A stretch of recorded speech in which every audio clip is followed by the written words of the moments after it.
Bundle থাকলে প্রতি সেনমানিতে টাকা বাঁচবে। বিকাশ সেনমানি বান্ডেল কিনে জিতুন প্রতি লেনদেনে। শুরু হলো হজ যাত্রা। সোমবার রাত 2:15 হজরত শাহজালাল আন্তর্জাতিক বিমানবন্দর থেকে ছেড়ে যাওয়া প্রথম ফ্লাইটে জেদ্দায় গেছেন 398 জন হজযাত্রী। তবে ভিসা জটিলতার কারণে হজ ক্যাম্পে এসেও ফিরে গেছেন অনেকে। সৌদি এয়ারলাইন্সে বেসরকারি প্রথম ফ্লাইটের 405 জন হজযাত্রীর মধ্যে যেতে পারেননি 7 জন। হজ ফ্লাইট শুরুর প্রথম 24 ঘন্টায় 10টি ফ্লাইটে সৌদি আরব যাবেন 4180 জন যাত্রী। হজ ক্যাম্পে অব্যবস্থাপনা নিয়ে অনেক সময় অভিযোগ শোনা গেলেও এবার ভিন্ন চিত্র। সার্বিক ব্যবস্থাপনায় সন্তুষ্ট হজযাত্রীরা। এবছর 87,100 হজযাত্রীর মধ্যে 70,000 ভিসা হয়েছে। বিমান বাংলাদেশ সহ 3টি এয়ারলাইন্স 232টি ফ্লাইট পরিচালনা করবে। সবশেষ ফ্লাইট 31 মে। আমাদের জীবনের যত গুনাহ আছে আমরা ওইখানে গেলে আল্লাহ যদি আমাদের গুনাহগুলো মাফ করে, পরিবারের সবার গুনাহ মাফ করে, দেশবাসীর জন্য দোয়া করব। আলহামদুলিল্লাহ অনেক ভালো লাগতেছে, কোনো সমস্যা হয় নাই। এই আর কি, সবার জন্য দোয়া করি, সবাই আল্লাহকে ভালো রাখুক। আত্মীয় স্বজন যারা গেছেন ওনাদের সাথে আমরা এসেছিলাম, তখন ভিতরে লোকজন চলে আসতো, অনেক ক্রাউড থাকতো, বেশ আমার কাছে ভালোই মনে হচ্ছে আর কি। প্রথম দিনের 10 ফ্লাইটে প্রায় 300 হজযাত্রীর ভিসা হয়নি। এমন জটিলতায় হজ ক্যাম্পে এসেও ফিরে গেছেন অনেকে। এর মাঝেই চলতি বছরে হজ ফ্লাইট উদ্বোধন করেছে ধর্ম মন্ত্রণালয়। যদিও ধর্ম উপদেষ্টা জানিয়েছেন ভিসা জটিলতায় যারা যেতে পারেননি তাদের যাত্রা পরবর্তীতে নিশ্চিত করা হবে। প্রায় ৪৫ দিনের জন্য প্রিয়জন ছেড়ে বের হয়েছেন হজযাত্রীরা। উদ্দেশ্য আল্লাহর কাছে নিজেকে সঁপে দেয়া আর পবিত্র কাবা তাওয়াফে ক্ষমার জন্য ফরিয়াদ জানানো। তবে ভিসা জটিলতায় হজ ক্যাম্পে এসেও ফিরে গেছেন অনেকে। সোমবার দিবাগত রাত 2:15 সৌদি এয়ারলাইন্সে বেসরকারি 405 জন হজযাত্রীর মধ্যে যেতে পারেননি 7 জন। একইভাবে সরকারি ব্যবস্থাপনার প্রথম 3 ফ্লাইটে ভিসা হয়নি 11 জনের। সব মিলিয়ে প্রথম দিনে 10 ফ্লাইটে যাত্রা অনিশ্চিত প্রায় 300 জনের। এই যে ভিসা হচ্ছে না, কি কারণে হচ্ছে না, সৌদি আরব এদের কোনো মেসেজ দিচ্ছে না। আজকে অনেকে আমাদের সাথে যাচ্ছে, 2 জন যেতে পারছে না, তারা বাড়ি ফিরে যাচ্ছে।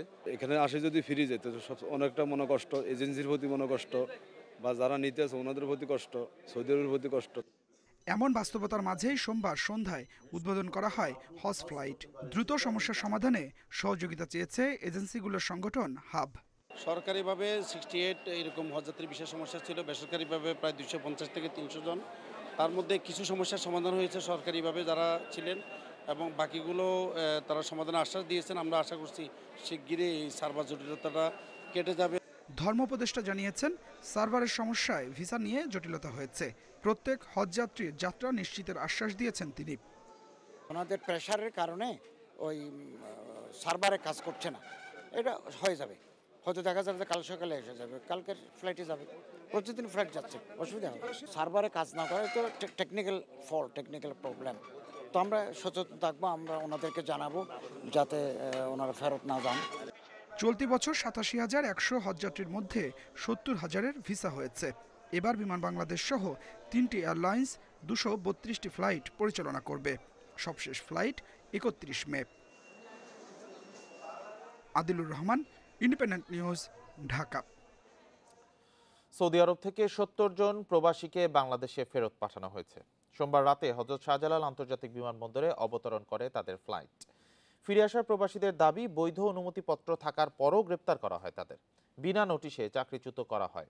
আইনিভাবে সহায়তা না করে তাড়াহুড়ো করে দেশে পাঠানোয় রিয়াদে বাংলাদেশের দূতাবাসের ভূমিকা নিয়ে প্রশ্ন তোলেন তারা। দেশে ফেরার পর ভবিষ্যৎ নিয়ে উদ্বেগে এসব প্রবাসী। চলতি বছরের শুরু থেকে বিভিন্ন আইন লঙ্ঘনের অভিযোগে প্রতি সপ্তাহেই সৌদি আরবে গ্রেপ্তার হচ্ছেন প্রবাসীরা, যাদের মধ্যে অনেককেই ফেরত পাঠানো হচ্ছে নিজ নিজ দেশে। এতগুলা টাকা দিয়ে গেলাম, আমাদের কোনো লাভ নাই। আমাদের যা হইছে পরিশ্রম করে গেছি ভাই। ওইখানেও লাঞ্ছিত, ওইখানেও লাঞ্ছিত। আমাদের পরিবার দেখার মতো যেমন এখানে দেশে কেউ নেই, ওইখানে শ্রমবাজারে গিয়েও আমরা কিন্তু বিভিন্ন রকম ষড়যন্ত্রের শিকার হচ্ছে, লাঞ্ছিত হচ্ছে। আমি 11 দিন জেল খাটি এখানে এখন আইছি। 6,250 টাকা নিছে আমার থেকে কফিলে। বাংলাদেশ রাষ্ট্রদূতের কাছে 4 বার ফোন করি আমি, উনি কোনো কথাই বলে না।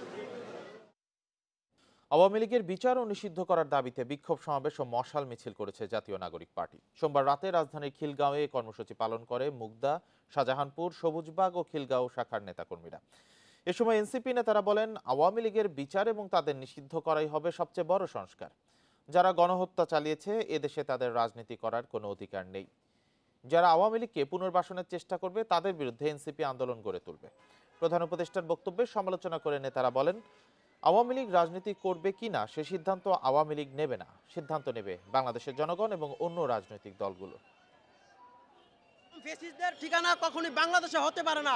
তাদের এই দেশ থেকে বিতাড়িত রায় আমাদের আপামর জনতা 5 তারিখে দিয়ে দিয়েছে। নিষিদ্ধকরণ এবং তার দ্রুত বিচার বাস্তবায়ন করুন। আওয়ামী লীগের নিষিদ্ধ দাবিতে একটি বিক্ষোভ মিছিল এবং মশাল মিছিল অনুষ্ঠিত করি এবং সেটা আপনারা দেখতে পাচ্ছেন সাধারণ জনগণ খুবই উচ্ছ্বসিত। নারায়ণগঞ্জ আদালতের এজলাস থেকে বের করার সময় সাবেক আইনমন্ত্রী আনিসুল হককে কিল ঘুষি মেরে ধাওয়া দিয়েছেন আইনজীবীদের একাংশ। সোমবার বিকেলে মামলা শুনানি শেষে আদালতের এজলাসের ফটকে এই ঘটনা ঘটে। সোমবার সকালে কড়া নিরাপত্তায় ঢাকা কেন্দ্রীয় কারাগার থেকে নারায়ণগঞ্জের আদালতে তাকে হাজির করা হয়। জুলাই আন্দোলনে নিহত মাদ্রাসা ছাত্র হাফেজ সোলাইমান হত্যা মামলায় সাবেক আইনমন্ত্রী আনিসুল হককে আদালতে তোলা হয়। এ সময় 7 দিনের রিমান্ড আবেদন করে তদন্তকারী সংস্থা সিআইডি। শুনানি শেষে সিনিয়র জুডিশিয়াল ম্যাজিস্ট্রেট মাইনুদ্দিন কাদিরের আদালত তার 4 দিনের রিমান্ড মঞ্জুর করেন। পরে রিমান্ড শুনানি শেষে পুলিশ নিরাপত্তায় আদালত থেকে নেয়ার সময় তাকে কিল ঘুষি মারেন বিক্ষুব্ধ আইনজীবীরা।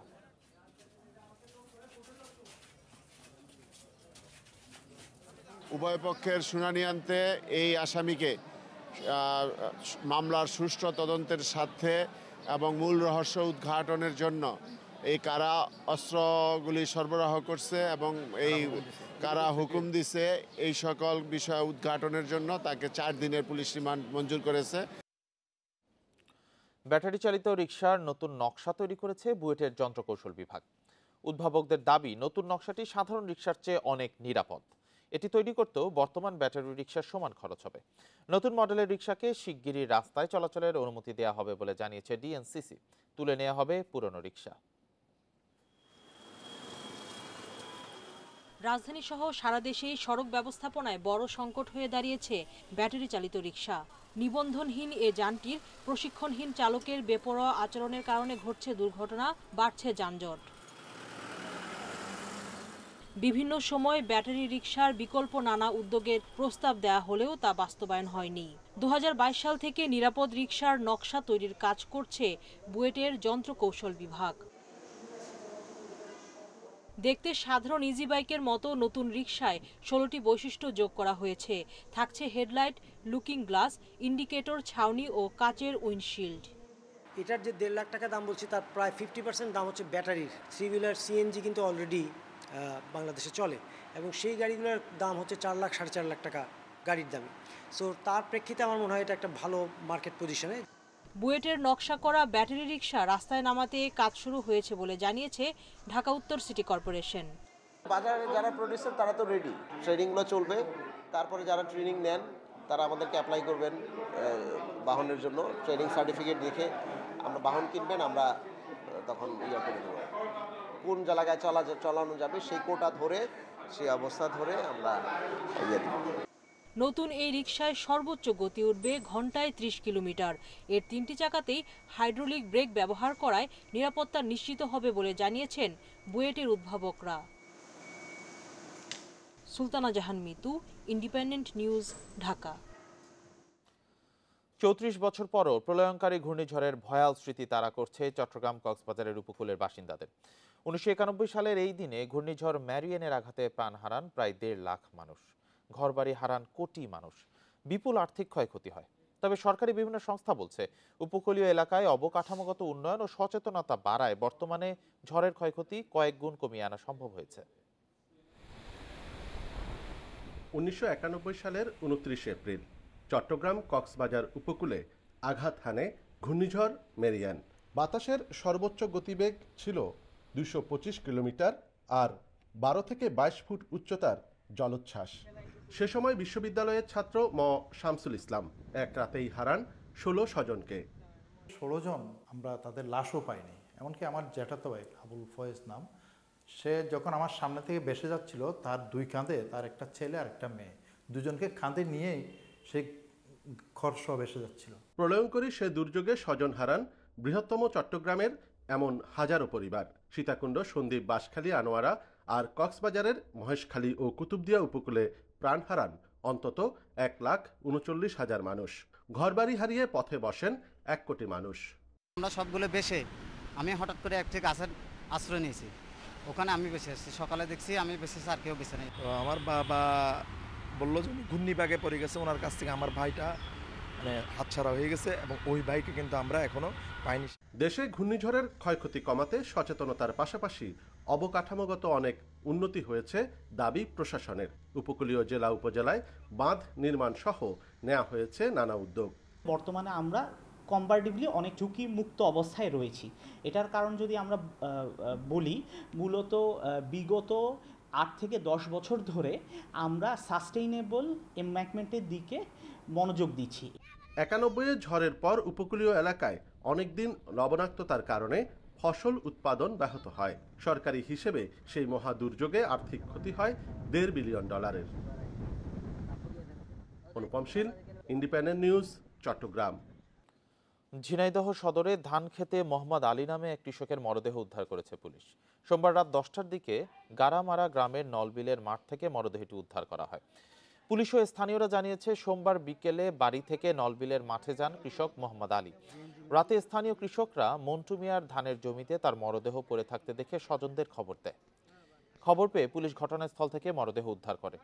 নিহত মোহাম্মদ আলীর ঘাড় ও নাভির উপরে আঘাতের চিহ্ন রয়েছে বলে জানিয়েছে পুলিশ। ময়নাতদন্তের জন্য মরদেহ সদর হাসপাতালের মর্গে পাঠানো হয়েছে। ময়নাতদন্তের পর মৃত্যুর কারণ সম্পর্কে জানা যাবে বলে জানিয়েছে পুলিশ।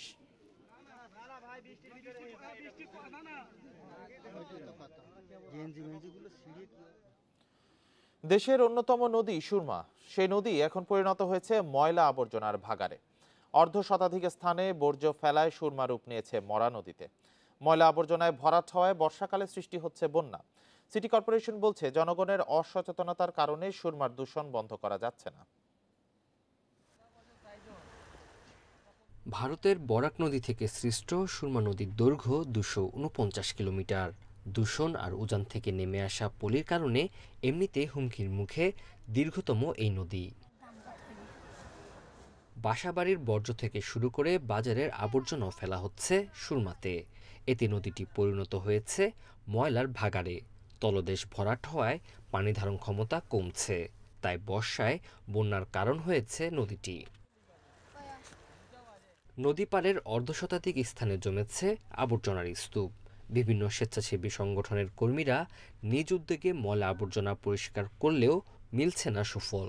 এটা কোনো এক ব্যক্তিকে, একটা ক্লাসকে দূষিত করা যাবে না। আমরা মোটা দাগে বলতে পারি যে সিটি কর্পোরেশনের দায়িত্বশীলরা এই ব্যাপারটা দেখতেছে না, কিন্তু আমি সিটি কর্পোরেশন বলে আমার নিজেকেই অপমান করতেছি, কারণ আমি নিজেই এর জন্য দায়ী। পরিবেশবিদরা বলছেন, আবর্জনা ছাড়াও নদীর তীরে অপরিকল্পিতভাবে গড়ে ওঠা কলকারখানা দূষণের অন্যতম কারণ। আবর্জনা যারা ফেলে তাদেরকে চিহ্নিত করে যে সমস্ত জায়গাতে আবর্জনা ফেলা হয় সেখানে প্রয়োজনে সিসি ক্যামেরা লাগিয়েও দেখা যেতে পারে কারা ফেলছে, এবং তাদের বিরুদ্ধে জরিমানার ব্যবস্থা করা হলে তখন দেখা যাবে যে একটা ফলাফল আসছে। সিটি কর্পোরেশন বলছে, প্রতিদিন সংগ্রহ করা ময়লা আবর্জনার চেয়ে 5 গুণ বেশি ময়লা ফেলা হয় নদীতে। ডাস্টবিন বা ভ্যান গাড়ির অভাব। আমরা রিসেন্টলি 587টা সম্ভবত আমরা টেন্ডার করেছি ভ্যান গাড়ির জন্য, এর মধ্যে 200টা অলরেডি হ্যান্ডওভার করে দিয়েছি। পর্যায়ক্রমে আরও বাকিগুলো আমরা হ্যান্ডওভার করব। এগুলো একটা আমার মনে হয় একটা ভালো পজিটিভ ইম্প্যাক্ট আনবে। বাংলাদেশ পরিবেশ আন্দোলনের তথ্য অনুযায়ী সিলেটের 4 জেলায় নদী আছে 134টি। তবে দখল দূষণে শতাধিক নদীর অবস্থান এখন সংকটাপন্ন। Independent News. নদী ভাঙন সহ নানা কারণে শ্রেণীকক্ষ সংকটে নদীর তীর এলাকার অনেক স্কুল। এসব স্কুলে ব্যাহত হচ্ছে পাঠদান, লেখাপড়ায় পিছিয়ে পড়ছে শিক্ষার্থীরা। এতে স্কুলগুলোতেও কমছে শিক্ষার্থীর সংখ্যা। প্রায় 5 বছর আগে যমুনার ভাঙনের মুখে সরিয়ে নেওয়া হয় বগুড়ার সারিয়াকান্দির নিজ কর্ণিবাড়ি সরকারি প্রাথমিক বিদ্যালয়। এখন স্কুলটির 6টি শ্রেণীর পাঠদান চলছে অস্থায়ী একটি শ্রেণীকক্ষে। প্রশাসনিক কাজে একই কক্ষে বসেন শিক্ষকরাও। এখানে এসে আমরা অস্থায়ীভাবে 2টি ঘর করি। এই 2টি ঘরেই আমরা 6টি ক্লাস নেই এবং আমরা শিক্ষকরাও এখানেও বসি। আমার বিদ্যালয়টি 5 বছর আগে নদীর গর্ভে বিলীন হয়ে গেছে। এখন আমরা বাঁধে অবস্থান করতেছি। সংকটে ধুঁকছে খোর্দবলাইল সরকারি প্রাথমিক বিদ্যালয়েও। স্কুলটিতে 2 জনের বেঞ্চে বসতে হয় 5 জন শিক্ষার্থীকে। নদী ভাঙনে ক্ষতিগ্রস্ত আরো অনেক স্কুলেই আছে এমন সমস্যা। আমরা ছাত্রছাত্রী অনেক, তাই আমাদের প্রতি বেঞ্চে 4-5 জন করে বসতে হয়। এই শ্রেণীকক্ষে 11টি বেঞ্চে আমরা অনেক কষ্ট করে বসি এবং আমাদের অনেক কষ্ট হয়। জানা গেছে নদী ভাঙন সহ নানা কারণে শ্রেণীকক্ষ সংকটের কবলে পড়েছে প্রায় 20,000 শিক্ষার্থী। তবে সমস্যার সমাধানে সরকারের উদ্যোগের কথাও জানিয়েছেন কর্মকর্তারা। আমাদের উপজেলায় PDP-4 প্রকল্পের আওতায় অলরেডি আমরা অনেকগুলো স্কুলে প্রাইমারি সরকারি প্রাথমিক বিদ্যালয়ে ভবন এবং তাদের বাউন্ডারি ওয়ালের কাজ সম্পন্ন হয়েছে। প্রাথমিক শিক্ষা অধিদপ্তরের হিসেবে বলা হয়েছে, তিস্তা, ধরলা, ব্রহ্মপুত্র, যমুনা ও পদ্মা সহ বিভিন্ন নদ নদীর তীরে শ্রেণী সংকটে অন্তত 1000 সরকারি প্রাথমিক বিদ্যালয়। এর মধ্যে রংপুর বিভাগের কুড়িগ্রাম গাইবান্ধায় 600 আর রাজশাহী বিভাগের বগুড়া, সিরাজগঞ্জ সহ কয়েকটি জেলায় 400-এরও মতো স্কুল এই সমস্যার কবলে। Hasibur Rahman, Independent news, Bogura. চলতি বছর বোরো ধানের বাম্পার ফলন হয়েছে সুনামগঞ্জে। বিভিন্ন হাওরে চলছে ধান কাটা। তবে চাহিদার তুলনায় শ্রমিকের বাড়তি মজুরি এবং হারভেস্টার মেশিনের সংকটে হিমশিম খাচ্ছেন চাষিরা। এতে উৎপাদন খরচ আরও বেড়ে যাচ্ছে বলছেন চাষিরা। সুনামগঞ্জের দেখার হাওরে 7 একর জমিতে ধান চাষ করেছিলেন সদর উপজেলার মোল্লাপাড়া ইউনিয়নের এরশাদ আলী। ফলন বেশ ভালো, এরই মধ্যে সব ধান পেকেও গেছে। তবে শ্রমিক না পাওয়ায় বিপাকে এই চাষি। এছাড়া কয়েকদিন যোগাযোগ করে পাননি হারভেস্টার মেশিনও।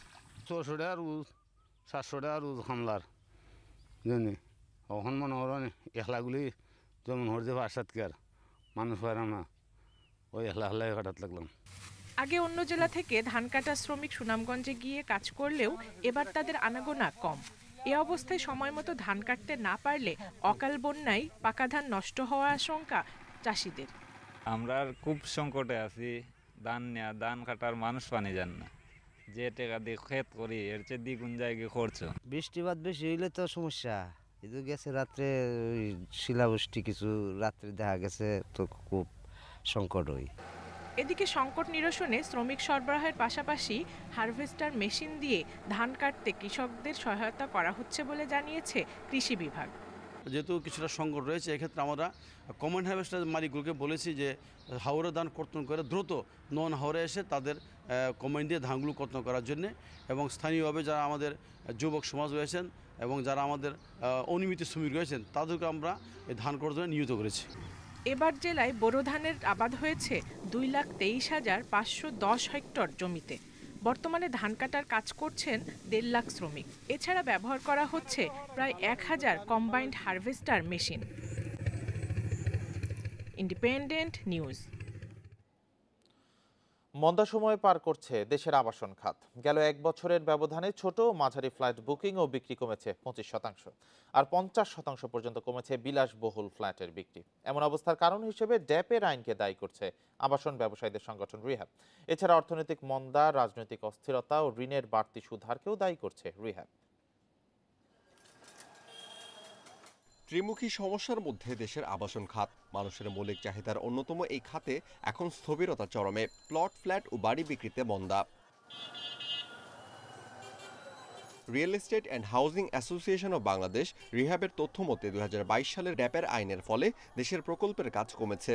এছাড়া উচ্চ মূল্যস্ফীতির ঋণের বাড়তি সুদের জন্য শুধু ঢাকাতেই ছোট ও মাঝারি ফ্ল্যাট বুকিং ও বিক্রি 20 থেকে 25% এবং বিলাসবহুল ফ্ল্যাটের বিক্রি প্রায় 50% পর্যন্ত কমেছে। জমি বা ফ্ল্যাটের ক্ষেত্রে এত বেশি রেজিস্ট্রেশন ব্যয় মানে সার্বিকভাবে তারা ইম্পোজ করে, যেটার কারণে জনগণ যারা প্লট বা ফ্ল্যাট কিনে তারা কিন্তু রেজিস্ট্রেশনে নিরুৎসাহিত হচ্ছে। আবাসন খাতে চাহিদা কমায় কারখানা ও গুদামে জমেছে রডের স্তূপ। ব্যবসায়ীরা বলছেন প্রায় 20 থেকে 25% পর্যন্ত কমেছে রডের বিক্রি। প্রতি টনে 10 থেকে 15,000 টাকা কমানোর পরও তেমন সাড়া মিলছে না। একই সঙ্গে 2 থেকে 3 বছর ধরে ইতিবাচক প্রবৃদ্ধি নেই সিমেন্টের ব্যবসায়। উন্নয়নের যে একটা জোয়ার আসছিল আমাদের দেশে, এটা তো প্রায় 4 বছর যাবৎ ক্রমাগতভাবে বন্ধ হয়ে গেছে। বড় বড় মেগা প্রজেক্টগুলি বন্ধ হয়ে গেছে, শেষের দিকে যেই কয়টা আছে এখন হয়তো টুকটাক করে চলতেছে। যে প্রায় 20%-এর মতো যে রিকোয়ারমেন্টটা কমে গেছে, এই রিকোয়ারমেন্টটা কমার পিছনে মেইন যেটা কারণ হলো যে এখন অনেক মেগা প্রজেক্টগুলো প্রায় শেষ প্রান্তে এবং অনেক নতুনভাবে মেগা প্রজেক্ট এখন আসছেও না। আবাসন খাতে সরকারি, বেসরকারি ও ব্যক্তিগত প্রকল্পের কাজ কমে যাওয়ায় বিক্রি কমেছে ইলেকট্রনিক্স যন্ত্রপাতি, টাইলসের মতো অন্যান্য সহযোগী শিল্পের বিক্রিও। Amirul Islam, independent News, Dhaka.